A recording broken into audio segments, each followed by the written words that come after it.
Hello friends, આજે આપણે બનાવવાના છે દૂધી અને બટેકાનું શાક, જેને દૂધી ના ભાવે એ પણ આંગળા ચાટીને ખાશે। તેના માટે અહીંયા મેં એક મીડિયમ સાઇઝની દૂધી, એક મીડિયમ સાઇઝનું બટેકું અને એક મીડિયમ સાઇઝનું ટમેટું લીધું છે અને તેમાં ઉમેરવા માટે 4-5 કળી લસણ અને 2 લીલા મરચાંની પેસ્ટ બનાવીને લીધી છે। હવે શાક બનાવવા માટે સૌપ્રથમ ગેસ ચાલુ કરીને તેના પર કઢાઈ ચડાવીશું। તેમાં 2 પરી ભરીને તેલ ઉમેરીશું। તેલ ગરમ થાય ત્યાર પછી તેમાં અડધી ચમચી રાઈ ઉમેરીશું અને અડધી ચમચી જીરું ઉમેરીશું। રાઈ અને જીરું તેલમાં બરાબર તતરી જાય ત્યાર પછી ચપટી હિંગ ઉમેરીશું। પછી તેમાં 1 ચમચી ભરીને લીલા મરચાં અને લસણની પેસ્ટ ઉમેરીશું।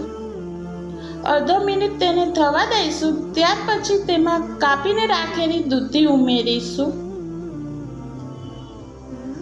દૂધી ઉમેર્યા બાદ તેને બરાબર હલાવી લઈશું। પછી તેમાં બટેકા ઉમેરીશું, તેને પણ બરાબર હલાવી લઈશું। બધું જ બરાબર મિક્સ થઈ જાય ત્યારબાદ આપણે સ્વાદ અનુસાર નમક નાખીશું, એને પણ બરાબર હલાવી લઈશું। પછી તેને ઢાંકીને 5 થી 7 મિનિટ સુધી ચડવા દઈશું। 5 થી 7 મિનિટ થઈ જાય પછી ઢાંકણ ખોલીને એકવાર આપણે જોઈ લઈશું। દૂધી ને બટેકા બરાબર ચડ્યા છે કે કેમ એ જોઈને પછી જો ના ચડ્યા હોય તો તેને 2 મિનિટ સુધી પાછું થવા દઈશું। પછી ફરી એને ખોલીને જોઈ લેશું। દૂધી ને બટેકા બરાબર ચડી ગયા છે, અહીં તમે જોઈ શકો છો। હવે તેમાં મસાલા કરીશું। તેના માટે સૌપ્રથમ અડધી ચમચી હળદર, 1 ચમચી ધાણા જીરું પાવડર અને 2 ચમચી લાલ મરચું પાવડર ઉમેરીશું। તેને બરાબર મિક્સ કરી લેશું। બધા જ મસાલા શાકભાજી સાથે કોટ થઈ જાય એવી રીતે મિક્સ કરી લેવું। ત્યારબાદ તેમાં ટમેટું ઉમેરીશું, એને પણ બરાબર હલાવી લેવું।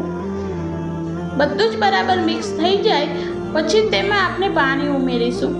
પાણી 1 ગ્લાસમાં થોડુંક બાકી રહે એટલું જ ઉમેરવું, એને પણ બરાબર હલાવી લેવું। પછી તેને ઢાંકીને ફરી 5 મિનિટ સુધી ચડવા દઈશું। 5 મિનિટ થઈ જાય પછી તે ઢાંકણ ખોલીને જોઈ લેશું। શાક બરાબર થઈ ગયું છે, ગેસ આપણે બંધ કરી દીધો। આપનું આ દૂધી બટેકાનું શાક સર્વ કરવા માટે એકદમ તૈયાર છે। જો લાગે છે ને એકદમ ચટાકેદાર, જોઈને જ ખાવાનું મન